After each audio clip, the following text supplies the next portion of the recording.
భారత్ శ్రీలంక వేదికగా 2026లో జరిగే T20 world cup అర్హత సాధించే జట్లేవో తేలిపోయాయి. 2026 టీ20 వరల్డ్ కప్ కూడా ప్రస్తుత ఎడిషన్ లాగానే 20 జట్లతో జరుగుతుంది. ఇందులో 12 జట్లు నేరుగా అర్హత సాధించనుండగా మిగతా 8 బెర్తులు వివిధ రీజనల్ పోటీల ద్వారా ఖరారు కానున్నాయి. ప్రస్తుతం జరుగుతున్న 2024 ఎడిషన్లో సూపర్ 8కు అర్హత సాధించిన జట్లు నేరుగా తదుపరి ఎడిషన్కు అర్హత సాధించనుండగా ఆతిథ్య దశలో శ్రీలంక 9వ జట్టుగా ప్రపంచ కప్‌కు అర్హత సాధిస్తుంది.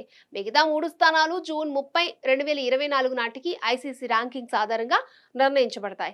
ప్రస్తుతం వరల్డ్ కప్ నడుస్తుండటంతో ఈ టోర్నీ ఫలితాలు ర్యాంకింగ్స్‌ను ప్రభావితం చేయవు కాబట్టి ప్రస్తుతం ఉన్న ర్యాంకింగ్సే జూన్ 30 వరకు యథాతథంగా కొనసాగుతాయి. ప్రస్తుతం ర్యాంకింగ్స్‌లో Bharat, Australia, West Indies, England, South Africa, New Zealand, Pakistan, Sri Lanka, Bangladesh, Afghanistan, Ireland వరుసగా 1 నుంచి 11 స్థానాల్లో ఉన్నాయి. ఈ లెక్కన చూస్తే ప్రస్తుత వరల్డ్ కప్ లో సూపర్ 8కు చేరకుండా నిష్క్రమించిన న్యూజిలాండ్, పాకిస్తాన్, ఐర్లాండ్ తదుపరి వరల్డ్ కప్ కు అర్హత సాధించే 10, 11, 12 జట్లవుతాయి. అండ్ ఓవరాల్ గా 2026 టీ20 వరల్డ్ కప్ కు Bharat, USA, Australia, England, Afghanistan, West Indies, south Africa, Bangladesh, Sri Lanka, New Zealand, Pakistan, Ireland జట్లు అర్హత సాధిస్తాయి. మిగతా 8 బెర్తులు క్వాలిఫైర్ పోటీల ద్వారా నిర్ణయించబడతాయి.